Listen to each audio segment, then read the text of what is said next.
Hey guys, I wanted to put another video together here, briefly, a quick video.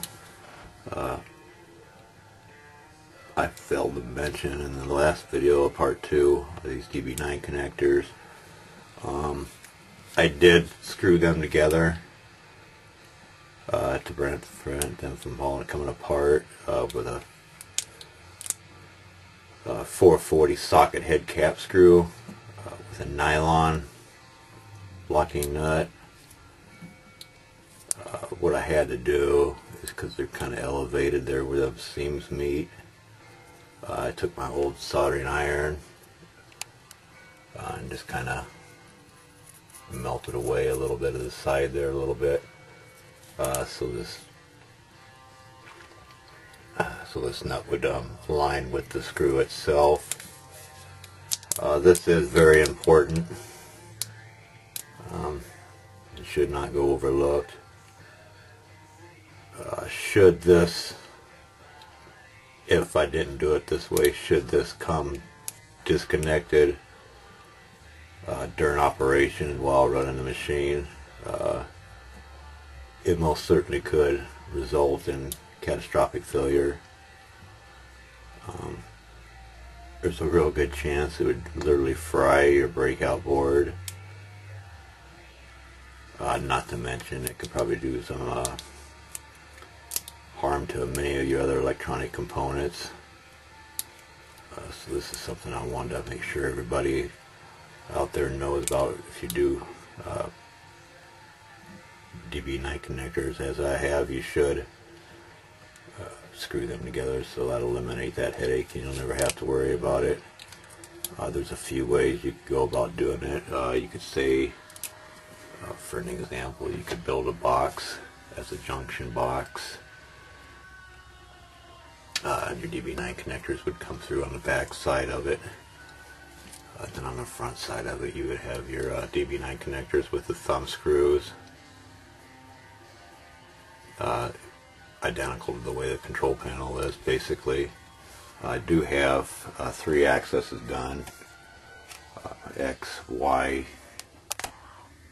and Z is done. I have yet to do the Y axis. The G540 that I've ordered comes with 4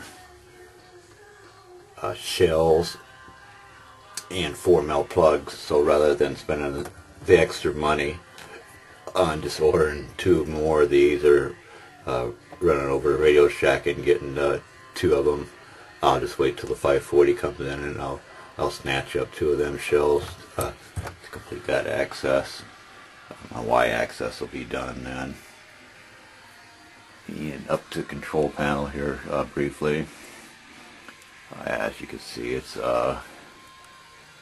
got substantially more wiring in it than the last time. It is all plumbed now. Everything is ready to go. I'm just waiting for the 540, the power supply, the e-stop, and parallel port cable. Once I get them, should have them within a week or so. It will take me no time to get that all in there, and I'll start configuring Mach 3. But I got my home switch wires starting from the bottom, X, Y, and Z inputs. These are the outputs. These will run to the ground terminal on the power supply. These 3 will run to your corresponding pins. The G540 that will be mounted here. If I remember correctly, it's pins 1, 2, and 3.